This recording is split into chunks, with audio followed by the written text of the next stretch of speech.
Welcome back, my beautiful friends. You're listening to a moment of Zen right here on 710 WOR, the voice of New York. I'm your host, Zen Sams.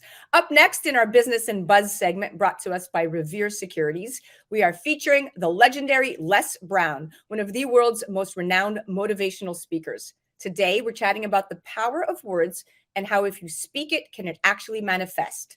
Now, Les is a dynamic personality and highly sought after resource in business and professional circles for Fortune 500 CEOs, small business owners, nonprofit, and community leaders. For 3 decades, he's not only studied the science of achievement, he's mastered it by interviewing hundreds of successful business leaders and collaborating with them in the boardroom, translating their theories into bottom line results. It takes a lot of courage to become a motivational orator, since you need to own qualities and be adaptive to different audiences and their expectations. A person like Les, who's decided to dedicate their life to business motivational speaking, needs to have lots of merits. You have to know how to motivate and teach a lesson in a natural and relatable way. You need to be confident, passionate, empathetic, and dynamic. A strong speaking voice and a good sense of humor can work wonders and are the best ways to keep your audience engaged. Addressing audiences from Denmark to Dubai, Canada to the Caribbean, Les Brown is invited back again and again for his powerful message and the ability to connect deeply with people from all walks of life. It isn't just his great smile and his way with words that motivates people to take action like never before. When people face roadblocks or adversity, it is the depth of his knowledge on achievement that creates lasting results. And here to give us our dose of motivation is Les Brown himself. Welcome to the show, superstar. Thank you so very much. It's a plum-pleasing pleasure as well as a privilege. It's always a treat when great people meet. I love it. I love it. So back on spoken word here. So in the beginning was the word, and the word was with God, and the word was God. That is a Bible quote that we can all learn from, right? A very well-known Bible verse. And looking beyond the religious overtones, there's a message to be found in this for everyone, because everything begins with a word. Les, talk to me about the notion of speaking the words into the universe. Ask and you shall receive. Well, first of all, thank you so much for this opportunity, Zen, to be on your program. And thank you for the stand that you've decided to take with your life to bring light where there's darkness, to give hope in a time where there's so many people are feeling hopeless, in a time of major disruptions. And your words and this program is designed to help people to see the value of looking at themselves and going through a radical change to begin to adapt to where we are. Congratulations to you and your staff for the work that you're doing. Words are very important. Nothing happens until it's spoken. Something Warren Buffett said recently. He said, you increase your value by 50% by improving your ability to communicate. He was on a financial panel and they were talking about what's the most important investment one can make. And here's a guy with billions of dollars in real estate, billions of dollars in the stock market.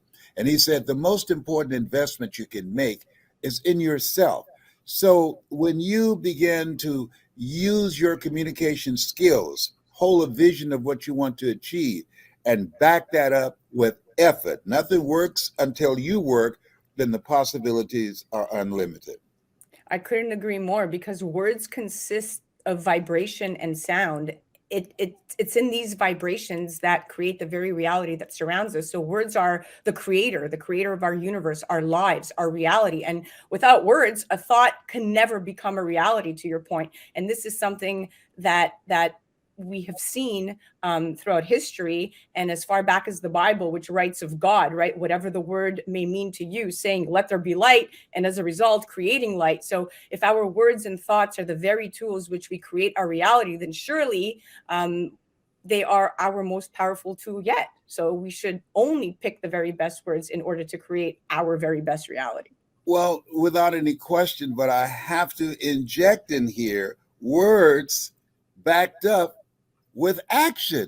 The word says, commit thy works unto the Lord, and thy thoughts shall be established. In all thy ways acknowledge him, and he shall direct thy path.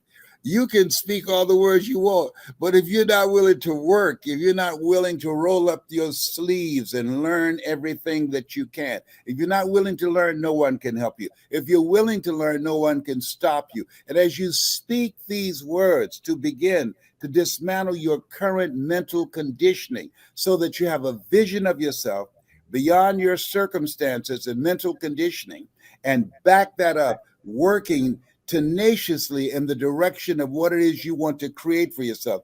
Abraham Lincoln said something that I liked very much. He said, I love the future, he said, because I'm going to create it. So he was not just talking in terms of speaking it, and that's major, but managing and taking control of our minds and backing it up, doing the things that we need to do to make the radical change in ourselves, to upgrade our skill set so that we can begin to have the versatility and flexibility to master where we are. Yes, you said it. Amen. And as a society, we've become conditioned to talk about our misfortunes and problems. We take our interpretations of events, people, and ourselves and communicate them to the world, bringing them into existence. So, by that admission, when we moan or complain about our lives to others, we're putting those negative words out there to become a reality. And when you say something out loud enough times, your words become the truth, not only in your own mind, but in the minds of everyone you are saying them to. So is there any truth to this? I think there is. And I do believe that, you put out a certain energy to only receive it back. We have to take into account we're made in the likeness and image of God. We've been given authority and dominion over everything on the face of the earth. It doesn't get any better than that. We are designed to win, but we have been and are being programmed to fail. When you have a system of education where your intelligence is measured based upon not critical thinking, but your ability to memorize, and now we're living in a place where children have access to phones and they can Google any question that you give them. Now, having just a good memory in a place where this is a place where Peter Drucker called the three C's: accelerated change, overwhelming complexity, and tremendous competition. We can use all the metaphysical terms that we choose to. However, if you don't have the ability to look at where you are and ask yourself the question, first, who am I? Second, what am I to do with this? Third, what behavior change must I make in order to do what I want to do? Einstein said, and this is where I believe we are. He said, the thinking that has brought me this far has created some problems that this thinking can't solve. And so he knew that in order to accomplish the things that he wanted to accomplish, he had to integrate the thinking of some other people. And so that's major. This is a time that we have to create collaborative, achievement driven, supportive relationships because God meets us at the end of our effort. And so you have to have people around you that you can learn from, that you can grow from. Dr. Dennis Kimbrough out of Atlanta said, if you're the smartest one in your group, you need to get a new group. So this is a time that we have to look at ourselves and understand that life is an elevator. And the higher you go up, you have to stop and let some people off and bring some new people on who have a new level of thinking that you don't have, abilities, resources, and talents and connections that can help you have a major breakthrough. You are so 100% right. When you are saying that out loud and I'm listening to it, I'm thinking of my own world and my own existence and the words I am what I am.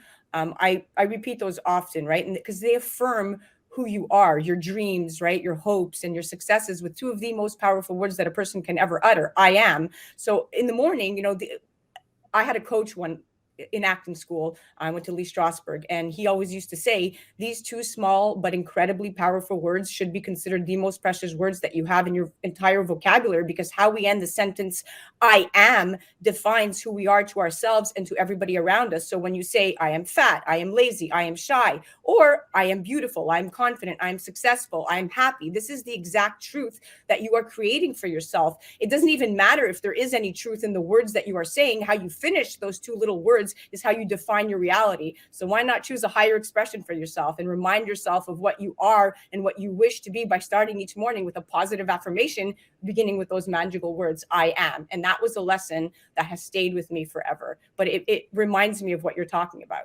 Well, I got up this morning, as I do every morning, and say, I am healthy, I'm strong, even though I am a 29-year, fourth stage cancer conqueror. I'm dealing with right now, as I speak to you, fourth stage cancer. So how can you say, I am healthy? We must call forth those things that be not as though they were.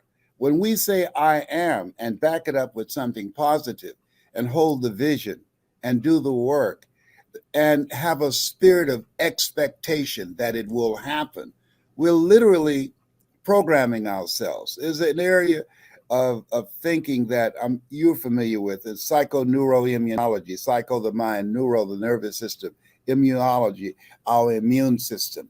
Our words, as Bruce Lipton, as you know, who wrote The Biology of Belief, our words program and impact the community of cells in our bodies to protect us from dis-ease.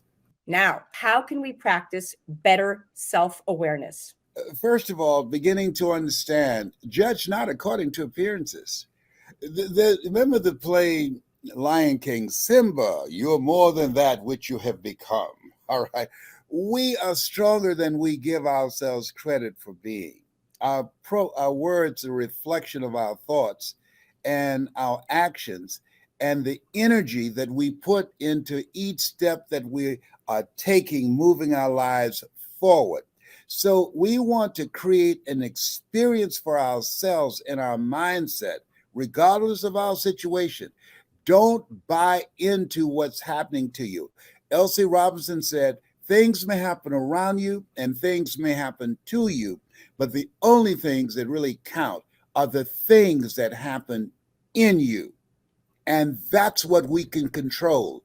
And so you control that which you can control. And so even when I'm going through discomfort, even when they look at my chart and say, hey, your white blood cells, they're lower than what they should be, we speak words that will empower us, that will begin to increase our sense of self, that no matter how bad it is or how bad it gets, I'm going to make it. We must say that to ourselves. Why? That gives us hope. And when you have hope in the future, that gives you power in the present that you were able to extract out of the words that you speak, not just verbally, but the words that you speak to yourself, what psychologists call our self-explanatory style. Nice, nice. So the first step, if I'm listening carefully, that we need to take in order to conquer this is to practice better self-awareness over the words that we are using. So next time I'm about to open my mouth or complain, I'm going to ask myself, why am I about to say this? How is this going to serve me or my happiness? And I'm going to ask myself these two important questions. And without a doubt, I'm going to discover that, in fact, I'm speaking out of fear most of the time. And this is the fear that I'm not good enough, or the fear that I'm in the wrong relationship, or the fear that I'm in the wrong career. But most importantly of all, I'm going to realize that by voicing these fears, I'm going to be doing nothing for my happiness. So my words can only make me feel worse. And manifesting these fears into my life is with greater intensity is something that I only want to put positive things out. So even in what you just told me, you just taught me a whole lot less. Thank you. It's something you said that's major. God has not given us a spirit of fear, but of power and of love and of sound mind. You can't be in a sound mind when you're scared. Okay.